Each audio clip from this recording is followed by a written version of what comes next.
성경을 여는 창 비블리오 드라마로의 초대. 비블리오 드라마의 장면은 시간과 숙련도에 따라 단막극 또는 장막극으로 만들어진다. 오늘 우리는 비블리오 드라마 장면의 구성 요소를 살펴볼 텐데, 장면을 구성하는 두 개의 핵심 요소를 살펴보도록 하겠다. 처음 소개할 것은 조각상이며 두 번째로 소개할 것은 대면이다. 이 장면들을 여러분과 함께 나눠볼 텐데, 먼저 기억해야 할 것은 이 두 장면 모두 참여자들을 그 자리에서 일으켜서 움직이게 만든다라는 것을 기억해야 한다. 먼저 조각상이다. 성경의 본문은 읽는 자들로 하여금 정지된 장면을 생각하고 또 그 장면으로 초대하고 있다. 이것은 비블리오 드라마 조각상을 위한 자연스러운 시작점이 된다. 비블리오 드라마의 조각상은 해석학적 기능을 가지고 있다. 왜냐하면 몸을 공간 속에 정렬시킨다는 것. 여기서 여러분이 주의할 것은 이것은 단지 정지된 자세를 이야기하는 것이 아니다. 사람과 사물, 사람과 사람 사이의 위치와 거리 등을 생각해야 한다. 몸을 공간 속에 정렬시킨다라는 것은 그 사람이 스토리를 어떻게 바라보는지를 의미하고 있는 것이기 때문이다.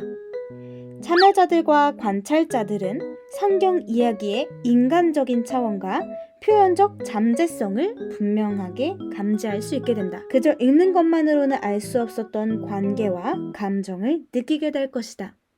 본문에는 나타나진 않지만 성경의 상황에서 드러낼 수 있는 등장인물, 물건, 무대 장면을 보는 눈이 키워지기도 한다. 이제 조각상의 연기들을 짤막하게 한번 살펴보도록 하겠다. 이 이야기를 성경에서 가져와서 바로 여기에 세워보도록 하겠습니다. 누가 있을까요? 우선 리브가가 있습니다. 리브가로서 여기 위에 서볼 사람이 있나요? 우리는 이 장면을 같이 조각할 것입니다. 여러분은 그냥 조각상처럼 서 있으면 됩니다. 드디어 한 사람의 지원자가 나타났다. 그녀의 오빠 라반이 거기 있을 거예요. 좋아요. 당신이 라반으로 올라와서 서겠어요? 그러고 싶진 않아요. 좋습니다. 이것을 억지로 할 필요는 없어요. 여기에 서고 싶지 않다면 라반 대신 빈 의자를 놓아도 돼요. 네, 내가 할게요. 어디에 서야죠? 좋은 질문이에요. 감정적 거리만큼 떨어져서 서도록 하세요. 나는 라반이 옆에서 좀 멀리 있을 거라고 생각돼요. 이러면 될까요? 그것도 좋아요. 다른 사람이라면 라반을 다른 곳에 위치시킬 수도 있지만 이것은 당신의 라반이에요. 또 누가 있을까요? 어머니에 대한 특별한 내용이 없어요. 맞아요. 어머니들은 이야기에서 자주 빠져 있어요. 그럼 어머니를 집어넣을까요? 네, 어머니를 넣어요. 누군가 어머니 역을 서주시겠어요? 디나가 일어나서 생각에 잠기면서 무대 위로 올라가며 처음에는 부두엘을, 그 다음에 리브가를 쳐다봤다. 자기 자신과 이야기를 나누다가 리브가 옆에 아주 가까이 섰다. 리브가는 자발적으로 어머니에게 손을 내밀었다. 우리가 이름을 지어줄까요? 네, 그녀에게 이름을 지어줘요. 좋아요. 당신의 이름은 무엇이 좋을까요? 우습지만 방금 디나라는 이름이 제 머리에 떠올랐어요. 네, 좋아요. 그리고 여러분이 원한다면 이 장면을 끝내기 전에 여러분에게 등장인물로서 말할 수 있는 기회를 드리고 싶습니다. 부두엘. 리브가가 우리를 떠나려고 해요. 리브가가 실제로 떠나려고 합니다. 나는 슬픕니다. 그녀에게 가서 그녀를 안아주고 싶어요. 그래도 될까요? 물론이죠. 그러고 나서 당신이 처음에 선택한 자리로 돌아와 주세요. 부두엘이 리브가를 안아줌. 디나? 나는 어디서부터 시작해야 할지 모르겠어요. 난 아무 말도 하고 싶지 않아요. 딸을 팔로 안으면서 그녀를 끌어당김. 리브가는 처음에는 어색해했지만 포옹을 받아들이고 그녀를 껴안음. 감사합니다, 디나. 그리고 마지막으로 리브가.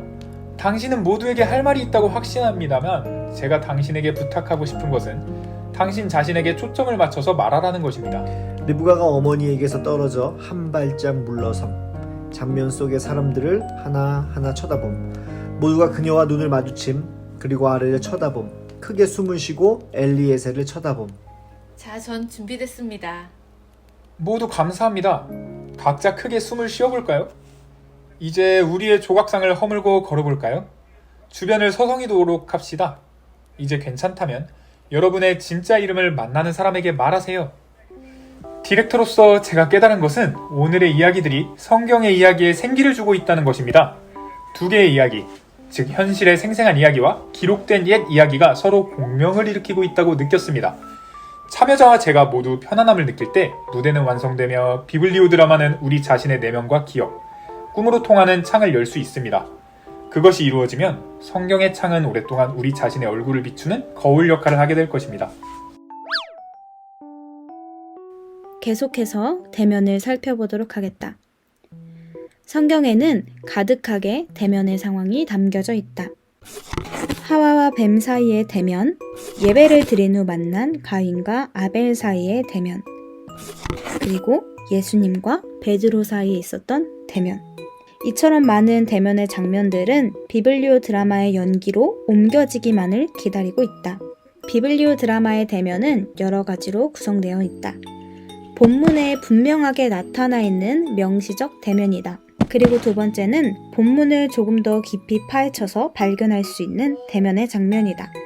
사라와 라헬, 아브라함과 모세, 가인과 이삭과 같은 별개의 이야기에 등장하는 인물들을 함께 놓아놓고 대면하도록 하는 것이다. 그리고 다음은 자기 자신 안에 있는 의무와 이기심 사이, 믿음과 두려움 사이, 자아와 포기 사이에서 대면하는 자기 자신과의 대면이다. 마지막으로 인간과 하나님 사이의 대면이다. 이와 같은 대면은 양쪽 사이에 누군가가 더 우월하거나 올바르다라는 지배적 관점을 형성하려고 하는 것이 목적이 아니라 양쪽 모두를 깊이 이해하려는 감각을 이끌어내고자 한다. 아버지는 나에게도 그 이야기를 한 적이 있어. 바로 그 순간 난 그 하나님과 아무 관련을 맺고 싶지 않았었지. 그리고 아버지가 할례를 행하려고 칼을 꺼냈을 때 난 속으로 아버지가 미쳤다라고 생각했었어. 나도 종종 아버지가 미치지 않았나 생각했어요. 그러고 나서 아버지가 나를 산으로 데려갔죠. 이스마엘에게 그 일에 대해서 말해주세요. 내가 할 수 있을지 모르겠네요. 한번 해봐. 마치 그것은 내 자신이 완전히 분열된 것 같았어요. 한편으로는 이 여행이 아버지와 내 삶의 최고점인 것 같았어요. 난 아버지가 나를 하나님께 데려가고 있다는 것을 알았고 나는 호기심으로 가득했죠. 난 그에게 다른 어떤 사람, 어떤 것보다 더 귀중한 그분의 하나님을 정말 보고 싶었어요. 하지만 동시에 나는 너무 무서웠어요.